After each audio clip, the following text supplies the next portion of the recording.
नमस्कार दोस्तों, मेरे YouTube चैनल में आप सभी का स्वागत है। आज मैं भारत के प्रधानमंत्री एवं मंत्रिपरिषद से संबंधित प्रश्न उत्तर लेकर आई हूँ, जो भारत के होने वाले सभी परीक्षाओं के लिए अति महत्वपूर्ण है। पहला प्रश्न है, किसी भी सदन का सदस्य बने बिना कोई व्यक्ति मंत्री पद पर कितने दिन रह सकता है? इसका उत्तर हो जाएगा 6 माह। किसी भी सदन का सदस्य बने बिना कोई भी व्यक्ति मंत्री पद पर 6 माह तक रह सकता है। अगला प्रश्न है, कौन से प्रधानमंत्री की नियुक्ति के वक्त वे किसी सदन में सदस्य नहीं थे? इसका उत्तर हो जाएगा एच.डी. देवगौड़ा। एच.डी. देवगौड़ा ऐसे प्रधानमंत्री हैं जो प्रधानमंत्री की नियुक्ति के वक्त किसी भी सदन के सदस्य नहीं थे। अगला प्रश्न है, कौन से प्रधानमंत्री सबसे अधिक समय तक प्रधानमंत्री रहे? इसका उत्तर हो जाएगा जवाहरलाल नेहरू। जवाहरलाल नेहरू एक ऐसे प्रधानमंत्री हैं जो सबसे अधिक समय तक प्रधानमंत्री रहे। अगला प्रश्न है, जवाहरलाल नेहरू के बाद भारत के प्रधानमंत्री कौन बने थे? इसका उत्तर हो जाएगा गुलजारी लाल नंदा। जवाहरलाल नेहरू के बाद भारत के प्रधानमंत्री गुलजारी लाल नंदा बने थे। अगला प्रश्न है, जो प्रस्ताव संसद में मंत्रिपरिषद रख सकती है वह है विश्वास प्रस्ताव। अगला प्रश्न है, नीति आयोग का अध्यक्ष कौन होता है? इसका उत्तर हो जाएगा प्रधानमंत्री। नीति आयोग का अध्यक्ष होता है प्रधानमंत्री। अगला प्रश्न है, प्रधानमंत्री का कार्यकाल कितना होता है? इसका उत्तर हो जाएगा 5 वर्ष। प्रधानमंत्री का कार्यकाल 5 वर्ष होता है। अगला प्रश्न है, प्रधानमंत्री नरेंद्र मोदी किस राज्य से संबंधित है? इसका उत्तर हो जाएगा गुजरात। प्रधानमंत्री नरेंद्र मोदी गुजरात से संबंधित है और उनका पूरा नाम है नरेंद्र दामोदर दास मोदी। अगला प्रश्न है, प्रधानमंत्री को पद की शपथ कौन दिलाता है? इसका उत्तर हो जाएगा राष्ट्रपति। प्रधानमंत्री को पद की शपथ राष्ट्रपति दिलाता है। अगला प्रश्न है, प्रधानमंत्री जिसने एक बार अपने पद से हटने के बाद दोबारा पद संभाला? इसका उत्तर हो जाएगा इंदिरा गांधी। इंदिरा गांधी एक ऐसी प्रधानमंत्री है जिन्होंने अपने पद से हटने के बाद दोबारा पद संभाला। अगला प्रश्न है, प्रधानमंत्री पद से त्यागपत्र देने वाले भारत के पहले प्रधानमंत्री थे? इसका उत्तर हो जाएगा मोरारजी देसाई। मोरारजी देसाई प्रधानमंत्री से त्यागपत्र देने वाले भारत के पहले प्रधानमंत्री थे।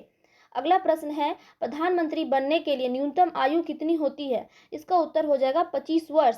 प्रधानमंत्री बनने के लिए न्यूनतम आयु होती है 25 वर्ष। अगला प्रश्न है, भारत का प्रथम प्रधानमंत्री कौन थे? इसका उत्तर हो जाएगा जवाहरलाल नेहरू। भारत के प्रथम प्रधानमंत्री थे जवाहरलाल नेहरू। अगला प्रश्न है, भारत के प्रधानमंत्री की नियुक्ति करने वाला कौन है? इसका उत्तर हो जाएगा राष्ट्रपति। भारत के प्रधानमंत्री की नियुक्ति करने वाला राष्ट्रपति होता है।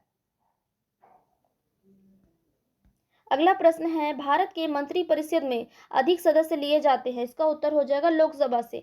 भारत के मंत्रिपरिषद में अधिक सदस्य लोकसभा से लिए जाते हैं। अगला प्रश्न है, भारतीय संविधान के अनुसार तथ्यात्मक संप्रभुता किस व्यक्ति में निहित होती है? इसका उत्तर हो जाएगा प्रधानमंत्री में। भारतीय संविधान के अनुसार तथ्यात्मक संप्रभुता प्रधानमंत्री में निहित होती है। अगला प्रश्न है, मंत्रिपरिषद के सदस्यों को शपथ दिलाता है? इसका उत्तर हो जाएगा राष्ट्रपति। मंत्रिपरिषद के सदस्यों को शपथ राष्ट्रपति दिलाता है। अगला प्रश्न है, मंत्रिमंडल का गठन करने वाला कौन होता है? इसका उत्तर हो जाएगा केंद्रीय मंत्री। मंत्रिमंडल का गठन करने वाला केंद्रीय मंत्री होता है। अगला प्रश्न है, यथार्थ कार्यपालिका की समस्त सत्ता जिसमें निहित होती है वह है मंत्रिपरिषद। यथार्थ कार्यपालिका की समस्त सत्ता मंत्रिपरिषद में निहित होती है।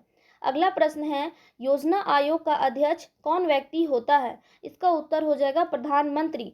योजना आयोग का अध्यक्ष होता है प्रधानमंत्री। अगला प्रश्न है, राज्यसभा का सदस्य मंत्रिपरिषद का सदस्य हो सकता है? इसका उत्तर हो जाएगा हाँ, राज्यसभा का सदस्य मंत्रिपरिषद का सदस्य हो सकता है। अगला प्रश्न है, लोकसभा में बहुमत दल का नेता होता है? इसका उत्तर हो जाएगा प्रधानमंत्री। लोकसभा में बहुमत दल का नेता प्रधानमंत्री होता है। अगला प्रश्न है, वह प्रधानमंत्री जो एक भी दिन संसद नहीं गए? इसका उत्तर हो जाएगा चौधरी चरण सिंह। चौधरी चरण सिंह ऐसे प्रधानमंत्री हैं जो एक भी दिन संसद नहीं गए। अगला प्रश्न है, संघीय मंत्रिपरिषद के मंत्री के लिए उत्तरदायी होते हैं? इसका उत्तर हो जाएगा लोकसभा के। अगला प्रश्न है, संघीय मंत्रिमंडल की बैठक का सभापति कौन व्यक्ति होता है? इसका उत्तर हो जाएगा प्रधानमंत्री। संघीय मंत्रिमंडल की बैठक का सभापति प्रधानमंत्री होता है। अगला प्रश्न है, संघीय मंत्रिमंडल की बैठक का सभापति कौन होता है? इसका उत्तर हो जाएगा प्रधानमंत्री। अगला प्रश्न है, संविधान के जिस अनुच्छेद में मंत्रिपरिषद की नियुक्ति व पदच्युति का प्रावधान है वह है अनुच्छेद 75। संविधान के अनुच्छेद 75 में मंत्रिपरिषद की नियुक्ति व पदच्युति का प्रावधान है। अगला प्रश्न है, संसदीय शासन प्रणाली में वास्तविक कार्यपालिका की शक्ति किस व्यक्ति के पास होती है? इसका उत्तर हो जाएगा प्रधानमंत्री के पास। संसदीय शासन प्रणाली में वास्तविक कार्यपालिका की शक्ति प्रधानमंत्री के पास होती है। अगला प्रश्न है, संसदीय शासन प्रणाली सबसे पहले किस देश में लागू हुई? इसका उत्तर हो जाएगा ब्रिटेन। संसदीय शासन प्रणाली ब्रिटेन में लागू हुई सबसे पहले।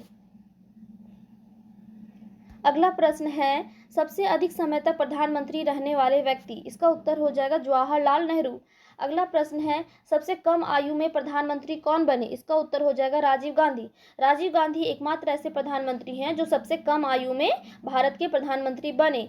अगला प्रश्न है, स्वतंत्र भारत के पहले कानूनी मंत्री का नाम था? इसका उत्तर हो जाएगा डॉक्टर BR अम्बेडकर।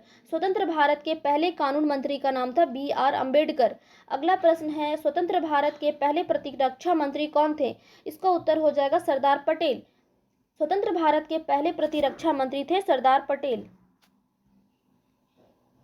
अगला प्रश्न है, स्वतंत्र भारत के पहले वित्त मंत्री कौन थे? इसका उत्तर हो जाएगा डॉक्टर जॉन मथाई। स्वतंत्र भारत के पहले वित्त मंत्री थे डॉक्टर जॉन मथाई। अगला प्रश्न है, भारत के वर्तमान प्रधानमंत्री कौन है? इसका उत्तर हो जाएगा नरेंद्र मोदी। भारत के वर्तमान प्रधानमंत्री हैं नरेंद्र मोदी। ऐसे ही वीडियो देखने के लिए मेरे चैनल को सब्सक्राइब करें।